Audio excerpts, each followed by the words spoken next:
Okay, this is my first rebuttal to Gary's opening statement in this debate. Now, the problem is the nature of this debate is a little funny. Gary's position that God is possible is more or less a default position. Certainly I have the burden of proof to show that God's existence is impossible.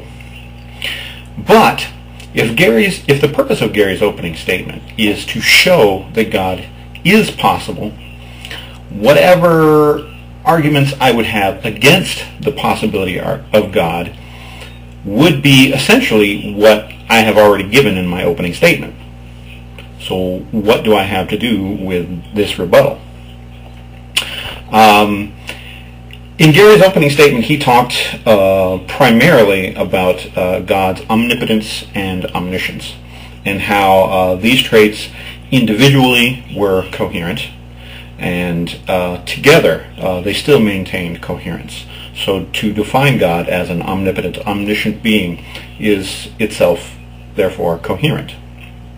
Now, the interesting thing is, even if I were to grant him these very ideas and say, you're exactly right, those properties are coherent, it still wouldn't affect the argument I gave in my opening statement, since I didn't really deal with omnipotence and omniscience in the 5 points that I gave in my opening statement.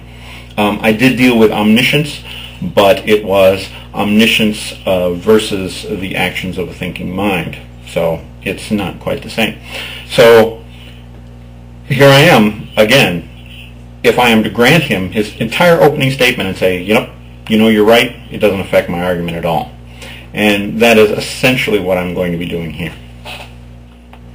But as I've got about 8 more minutes left in my allotted time, I thought I would make some more comments about things that he said in his opening statement. First of all, let's talk about what brought us to this debate in the first place. Alvin Plantinga's modal ontological argument. Gary brings up St. Anselm in his opening statement, and Anselm was the one, as far as I know, who originated the idea of the ontological argument. Now, I'm pretty much okay with the idea of using pure reason to deduce God's existence. I mean, I'm not automatically opposed to that sort of thinking, but it's interesting that Plantinga's modal ontological argument is also known as the victorious ontological argument. The reason being is because there are refutations to all of the earlier ontological arguments, such as put forth by Anselm and Gödel and others. But this latest one, I believe it was made in 1974, is considered to be the good one, the victorious one, the one that actually works. So, given that, the fact that Gary still brings up Anselm and his ideas is a little odd. I mean, aren't the people who call this argument the victorious argument already saying that Anselm's ideas weren't perfectly logical, that he was mistaken about things? Okay. And I myself have become somewhat less enchanted with Plantinga's modal argument in the time since Gary and I agreed to this debate. Some things just aren't quite adding up with me anymore. I still consider the form of the argument valid, but some of the problems with the argument, I believe, are what the argument has to assume before it even begins, the idea of maximal greatness. I think that to get to the point where you accept Plantinga's argument just in the beginning is giving away too much. As a matter of fact, I already did a video on Robert Maydole's proof that maximal greatness must necessarily exist, and that's false. It isn't exactly false for the reasons that I gave in my video. I think I was getting there close, but it was pointed out to me by another YouTuber, Stupid Theist, what the exact problem was in Maydole's argument, and that was in premise 2 about the idea that a false property cannot entail its opposite, and yet false things can entail anything. So to say that they can't automatically assumes that the property is a valid one. But anyway, I'm not going to go into that here.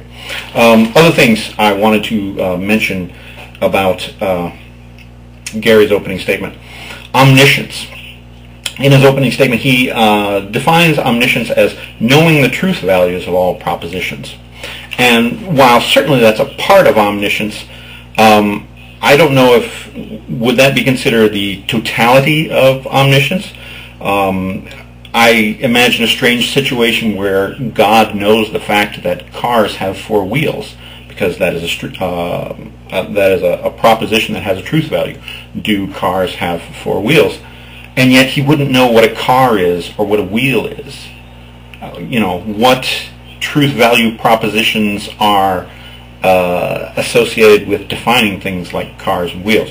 Presumably, God being omniscient, he would know what a car is. He would know what a wheel is. So it seems to me that omniscience involves more than just knowing the truth values of all propositions. But I'm not real sure about that. That's not a big deal with me.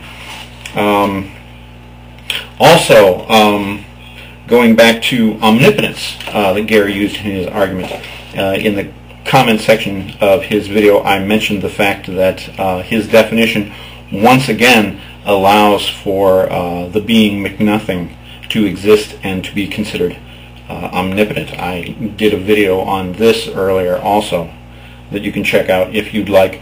And Gary still doesn't seem to get the idea that omniscience, as he defines it, is the ability to do anything except for actions which are self-contradictory in and of themselves, or which conflict with the nature of the omnipotent being. But it's that second exception there that causes the problem. Gary used the example of God not being able to lie. Certainly lying is not a self-contradictory action. I can lie.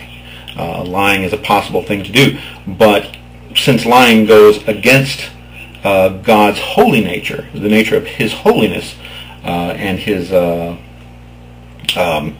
maximum perfect morality, the fact that God cannot lie is not an exception, or is not a proof against his omnipotence. But the problem with the McNothing argument, McNothing, if you don't know, is a being defined that he cannot do anything. The problem with that is any action that McNothing might possibly take is an action that conflicts with his nature, because his nature is a being that cannot do anything.